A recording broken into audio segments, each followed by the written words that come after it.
Pane che luce e lo richiama di la mamma che ancora un giorno sta a risentire.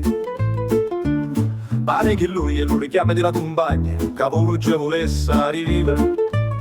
Pane che lui è una prosa nascosta, capurrici dalla casa o mezza la via 9, alla scuola puramente all'osteria.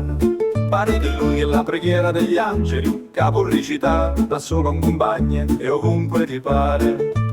Pane che lui fa bene alla salute, chi mangia pane che lui diventa più intelligente, lui pensiero fisso di tutta la vita me, una memoria di vera gioia, che mi cantava tutti i giorni, mentre si mangiava una bella fetta di pane che lui care compagni me, lui più fregne di la classe. E moi è una persona importante per il mondo intero, e arte conosciute e stimate dall'alta società.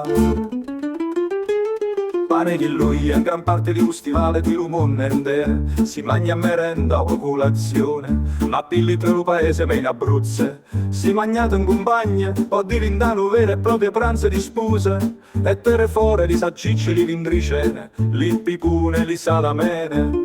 Lo pesce fritto arrosto e allo forno, e caccia fuori mare e monti, cielo e terra, che la mamma più paura e strillenne ma domanda, figlia me che succede? A Maia risponde, pane che lui e a te ma magnà.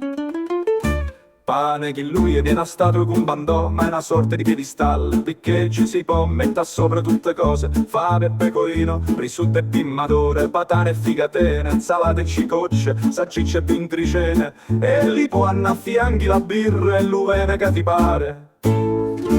Pane che lui è come una sorta di livella con bandò, perché si rimagnina tutte quante, grusse e piccirille, buone e malamente, ricche e poverille, prete e sacristane.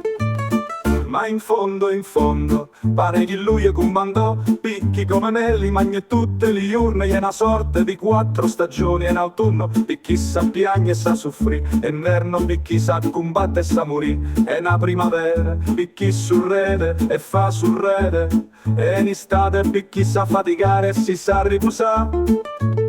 In fondo, pane che lui è un pezzo di cuore in bussa a lui.